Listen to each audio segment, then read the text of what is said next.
Hello, and welcome back to Cecil 30 at 6. I'm Allison Donnelly, and today is Monday, March 26th. Last week, the Cecil Whig reported that 16 people in Cecil County have died from overdoses so far this year. That's 2 more than had been reported this time last year. Of the 10 overdoses for which autopsy reports have been finalized, fentanyl was the primary drug used. These reports also indicate an uptick in cocaine usage in Cecil County. To discourage the spread of rumors and to quickly identify any real threats, Cecil County Public Schools and the Cecil County Sheriff's Office are asking students and the general public to say something if they see something threatening or concerning on social media. If you see any posts of this nature on social media, officials are asking that you avoid sharing, reposting, or liking it. Instead, take a screenshot and show it to a teacher, school administrator, resource officer, or other member of law enforcement. In the aftermath of the February 14th school shooting that killed 17 people in Parkland, Florida, thousands of protesters took to the streets this past week to demand policy action to prevent future school shootings in one of more than 800 March for Our Lives demonstrations around the country. Though Cecil County did not have a demonstration, there were marches nearby in Chestertown, Wilmington, Baltimore, and of course, Washington, D.C. County Executive Alan McCarthy will hold a press conference on the proposed fiscal year 19 budget this coming Friday, March 30th at 10 a.m. in the Cecil County Administration Building. On that note, Cecil County government has released the schedule of fiscal year 19 budget hearings for county departments and agencies. For the full schedule, visit www.ccgov.org. Susquehanna Workforce Network is seeking businesses to participate in the 2018 Cecil County Job Fair on Thursday, May 10th from 12 to 4 p.m. If interested, register at www.swnetwork.org or contact Alan Sexton at 410-996-0550. Over the weekend, Bill and Linda Jeans of the Dividing Farm in Earlville were named the Farm Operators of the Year at the Cecil County Farm Bureau's annual banquet at the Rising Sun Fire Hall. Cecil TV was on the scene, so stay tuned for that report. And now, a word from our sponsors. Oh no, the furnace is on the fritz again. This time I'm calling the moon man. Wow, he's here already? At your service. There you go. Mission accomplished. Our house is nice and warm again. Thanks, Moon Man. You're awesome. You're welcome. Just go to moonairinc.com. For out of this world service, moonairinc.com. Hi, I'm Dr. Sam Charles. For 30 years, I have been practicing functional medicine and gentle chiropractic. Elkton Chiropractic Neurology is dedicated to enhancing whole body rejuvenation, whether or not you are afflicted with injury or disease. We utilize a structural, neurologic, metabolic, nutritional, and energetic approach to restoring your body to its full potential. After coming to Dr. Charles, I'm better than I was before. You deserve to feel good and to have an active lifestyle, so why not call Elkton Chiropractic Neurology today? On Saturday, Cecil County Farm Bureau members and friends gathered at the Rising Sun Banquet Hall to recognize this year's Outstanding Farm Operation of the Year. This year's honor went to the Dividing Farm in Earlville, owned by Bill and Linda Jeans. After a video presentation detailing the Jeans family history as Cecil County farmers, they were presented with the traditional silver bowl that marks the award's 50-year history. It says Outstanding Farm Operation of the Year 2017 Dividing Farm, William and Linda Jeans Jr., presented by the Cecil County Farm Bureau. As the auction that followed these proceedings got underway, Allison Donnelly caught up with the Jeans. What does winning this award mean to you and your family? It's quite an honor, absolutely surprising, but it's the culmination of 50 years or 45, 46 years of working by myself, and then most of the years with my wife and family. And it's a team effort, but it really is quite an honor. I'm overwhelmed and quite humbled, but it is a family affair. The entire family is chipped in, both in labor and in economics, and it is quite a team effort, and we all farmers have to be together on this because we're always under siege by other groups, and I think it's really a marvelous award, and I join a very select group of Cecil County farmers over the past 50 years that have won this award. It's quite a privilege for our family to be included in this. Thank you. Thank you. Hi, I'm here with Bill Cecil at the Cecil County Farm Bureau annual banquet. Bill, can you tell us a bit about the history of this banquet? Absolutely. So the Cecil County Farm Bureau has recognized an outstanding farm operation for the past 50 years. And so to me that's really exciting because it not only talks to how important agriculture has been in the county, but also moving forward in the future. And why is this an important event for Cecil County? Well, the Farm Bureau, the annual event, the annual banquet, is a great time for farmers from all across the entire county to come together to celebrate agriculture, to join in fellowship, and then also see who's actually going to win the Outstanding Farm Operation of the Year award. Okay, great, thank you. Hi, Rob Churnside here for 30 at 6, and we're waiting and waiting for signs of spring. Well, we have some. In the studio tonight, Sarah Chambers and Don Cochran going to talk to us about the FairHill Point to Point. What is it, Don? It's steeplechasing. Steeplechasing had its origins in Ireland in the 18th century. And it occurred when, at the end of the fox hunting season, a couple of young Irish lads, their horses were fit after a long hunting season. And they said, hey, I bet you my horse can beat your horse over to that steeple across yonder. So they would run across country, jumping fences, stone walls, ditches, and banks to get to that steeple over the hill. So that's where steeplechasing, the term, came from.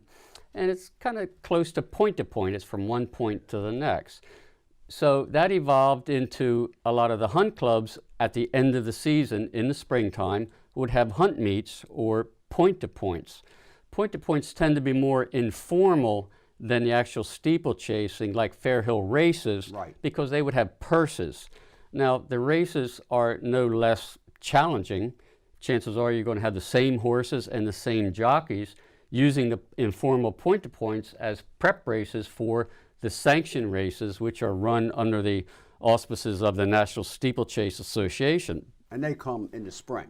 Yes, shortly after our earlier point-to-point season. And the NSA, the National Steeplechase Association, is based right in FairHill, Maryland. Wow. The course is a world-class facility. To have a point-to-point at that facility is just, it's the Kentucky Derby of point-to-points to have that facility. Well, we're looking forward to it April 15th. April 15th. Easy date to remember, tax day. That's right. Now, since it's a point-to-point, it's not a money-making venue, so all point-to-points have beneficiaries, as does FairHill Races, the hospital. So our beneficiary is a perfect match, the Nature Center, which is on the grounds, and they provide us volunteers for race setup day, takedown day, and during the race. So it's a perfect marriage.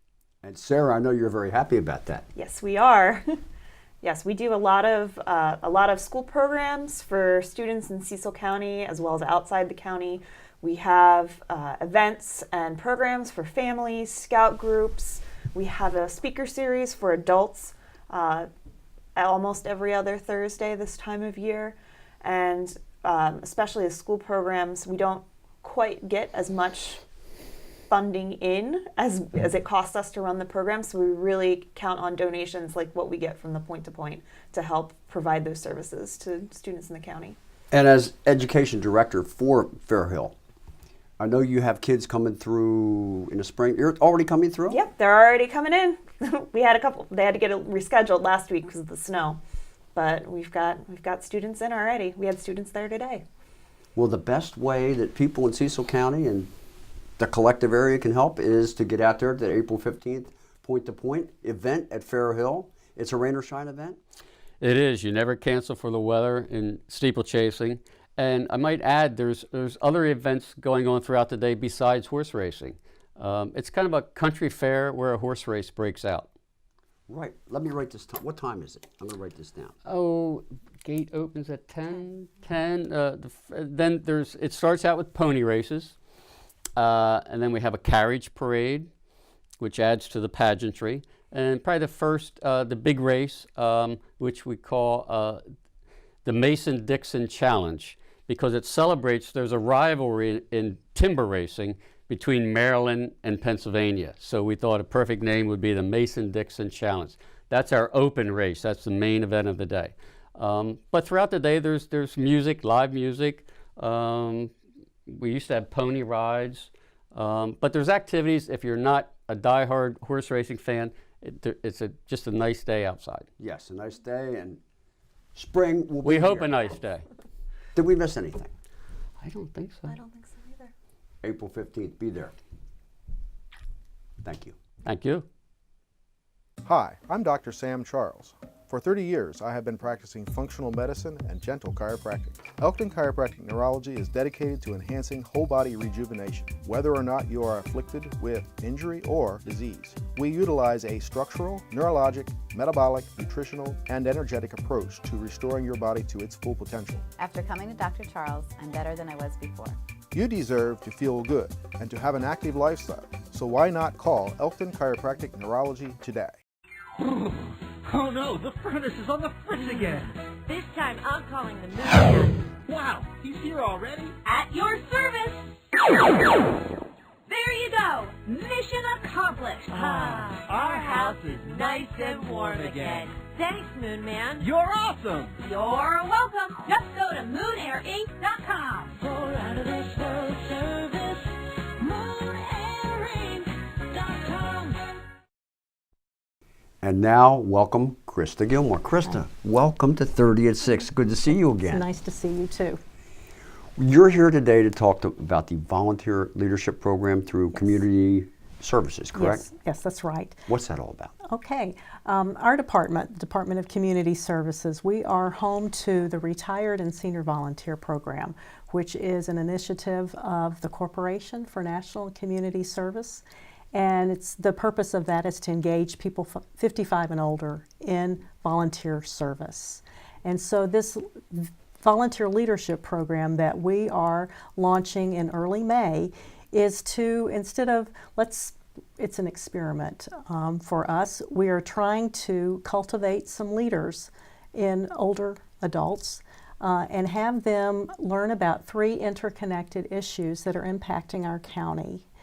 The issue of homelessness, the opioid epidemic, and then the high percentage of young adults who are between the ages of 16 and 24 who are either not working or not in school. So we're going to launch this 6-week program where our participants learn about these issues, and they're going to receive some leadership training, some problem-solving skills, some team building exercises.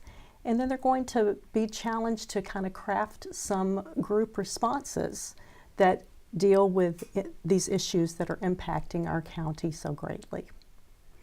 So these leaders are going to actually develop programs. They're going to develop some responses. Some Very responses to and we are not, Department of Community Services is not flying solo on this. We are tapping into the strong partnerships that we have with community organizations, with those organizations that are already addressing these issues that are impacting the county.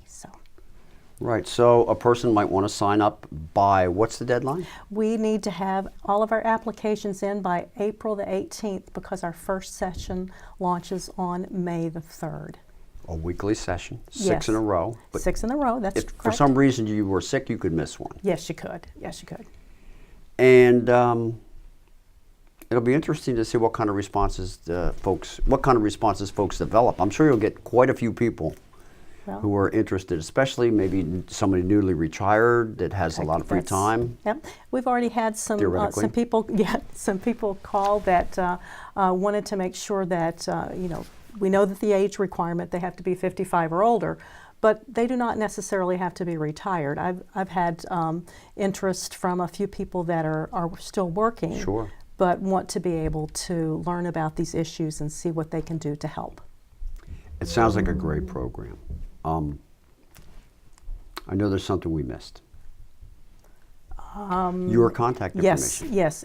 People can get a hold of me by email, kgilmore at ccgov.org.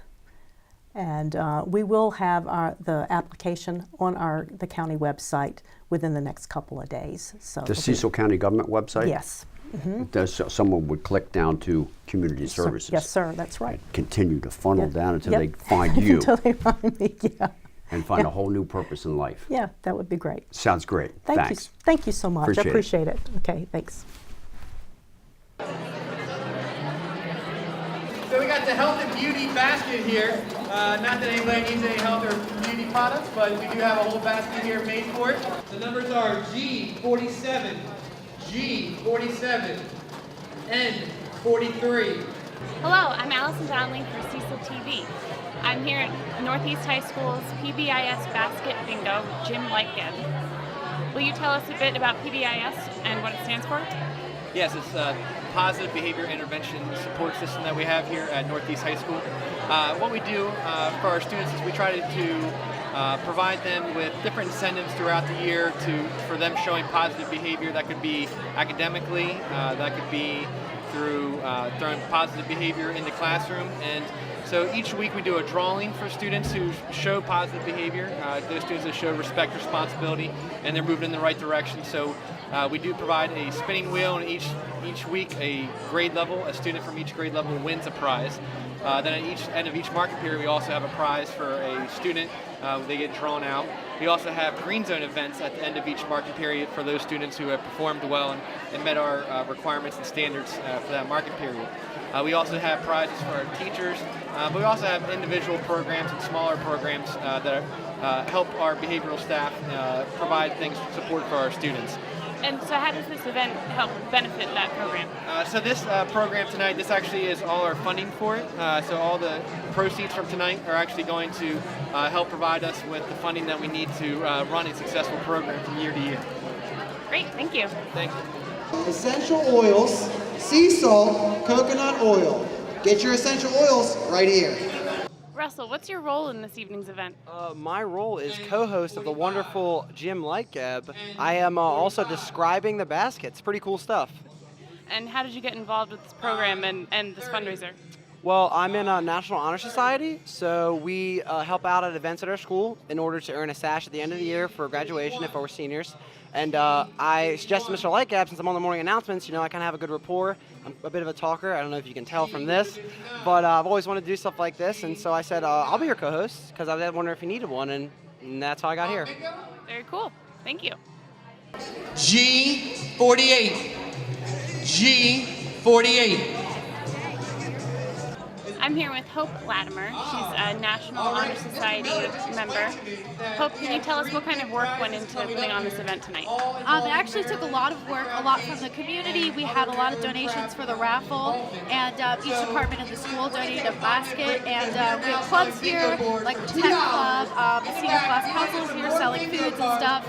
So it takes a lot of work to make this event special. I'm here with Gina Hanley. What kinds of work, what work went into putting on this event tonight? Oh, we do all kinds of things. We just plan ahead, kinds of foods that we like, we make them together. We actually go to different local businesses all across Northeast Main Street, ask for donations. It's all great things, and everyone just gets their parents, and it's fantastic. What kind of donations did you get? We got baked goods from Sweet Spice Bake Shop on Northeast Main Street. We actually got that tree over there. All different things, odds and ends, gift cards, goodies. You never know what you're going to get every year. Cool, thank you. N43. Cecil TV joins local sculptor Dean Sapia in his home studio to discuss his latest work in progress. Well, the very first sculpture I actually ever made was a stone carving. I was in high school, and I found this piece of limestone that was huge, big piece, and I dragged it back to my parents' house into their garage and started to carve a centaur, half man, half horse, which I thought was, because I'm a Sagittarian and I was always into that kind of image, that sign, that image. It was kind of weird. So I started carving this thing, you know, this long-haired centaur, horse legs, you know, just sketched on the stone a little bit. And it was limestone, so it was pretty easy to carve. That was probably the first thing I ever did. But I've been drawing since I was a little kid. You know, I always drew things. I mean, I love drawing stuff. You know, and then when I got into high school, it became more fantastic, you know, with rapidographs and ink drawings and, you know, kind of crazy psychedelic stuff. And that evolved into the sculpture, and they all reinforce each Oh other. yeah, everything. Yeah, well, everything you learn from, you know, when you're a kid, really young, you always remember that and you apply that. You know, you're always learning, so you're always a student of the arts if you love the art. So your latest creation is not really a sculpture, it's more of a fabrication? It's a musical instrument, but it's also a piece of art, I guess you could call it. I mean, anything I make, I try to put myself into it, so it's got my touch. And it's a little different, but it's something I love. I love music. I mean, I love music as much as I love art, sculpture and painting and all that stuff.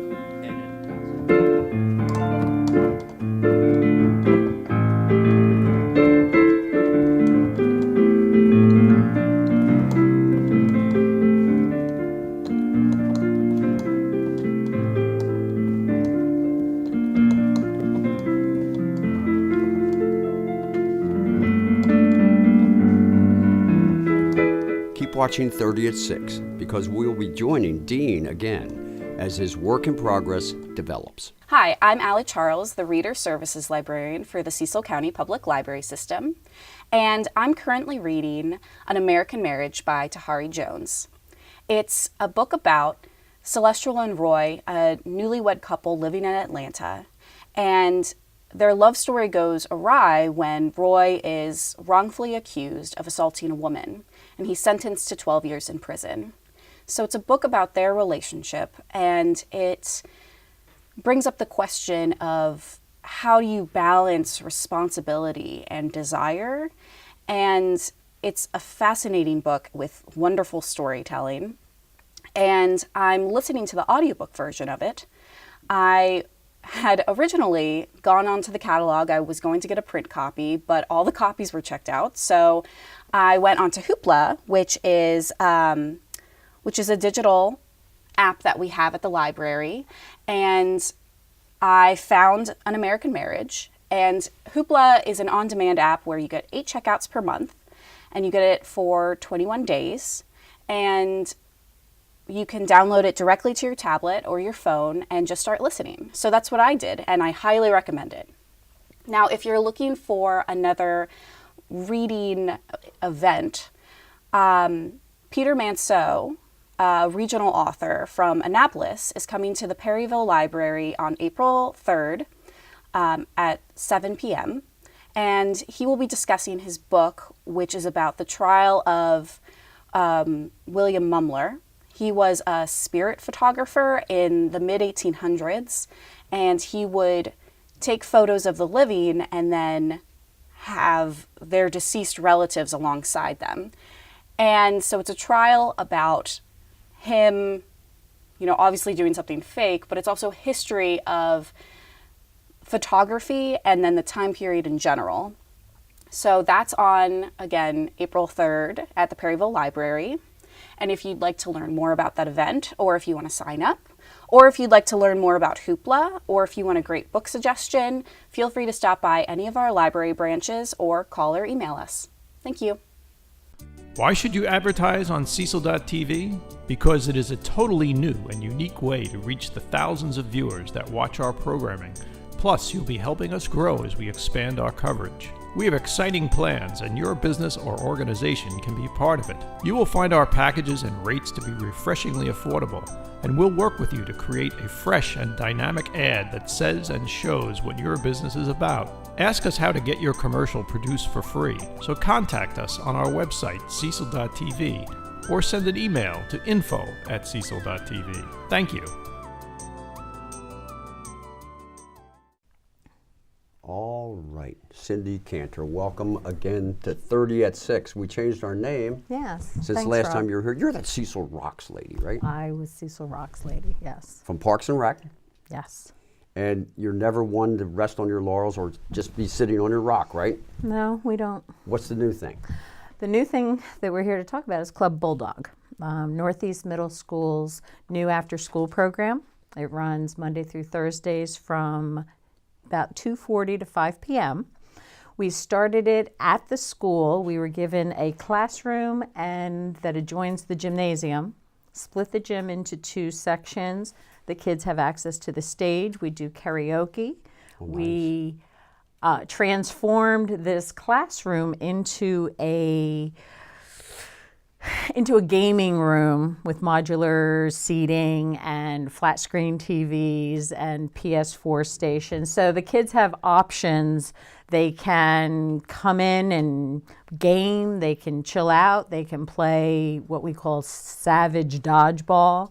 They can play basketball. Wait a second, what is savage dodgeball? It sounds dangerous. It's just that. We have these great dodgeballs that are really lightweight. Right. So we called it Savage Dodgeball just to get the kids' interest going. And sure enough, they all came to see if they can savagely play dodgeball with one another. So they can come hang. It's an opportunity for them Mondays through Fridays. They don't have to come. They can go home or they can come hang out with us. So we call it a want to, not a have to. And they don't have to do their homework if they don't want to. Not right? there, no. We like them to do their homework, yeah. Right. But no, not necessarily there. It's actually pretty chaotic. Kids that age, being kids, they're loud, music's loud. Games are loud, basketball's loud, dodgeball's loud, karaoke's loud. So it's a pretty chaotic scene, and today we had 85 kids. That's pretty good. That's great. That's actually awesome. Now, obviously they have announcements over the loudspeaker advising the kids that they can do this. And if anybody out there has any questions, any kids or parents, who would they contact? We have on our website, we describe the program at www.cecilrec.com. And the school, we are doing this in conjunction with the school. Parks and Rec sat down with people from the Board of Education, CCPS, and discussed what we could do to provide for these students, how we would staff it. So Parks and Rec runs the program, staffs the program. CCPS provides transportation, which these kids at 5 o'clock hop on a bus and go home, which is awesome. And then again, Northeast Middle School, we're guests there, so we work very closely with Denise Sopa, who's the principal there, and she gives us the space. So always something new and innovative from Parks and Rec. Yes. What's we coming like up to think so. this warm weather season? Warm weather season is lacrosse season here in Cecil County. That is for us, and we have a big flag football program, and we're gearing up for yoga and kayak tours and things like that. We have a whole schedule of offerings that will be coming up in the spring, and we're looking forward to the nice weather to roll it all I out. want to keep my eyes and ears open on your website because I have a kayak that's never been in the water. Mm-hmm. Well, our kayak tours, we have a guy who brings his own, and nice. he takes everyone in all our little waterways, which is awesome. Well, anything that we missed? I don't think so. Thank you very much. I look forward to your next exciting new thing and lacrosse season, and I'm going to look for a Cecil Rock out there too. Okay, thanks, Rob. Thank you.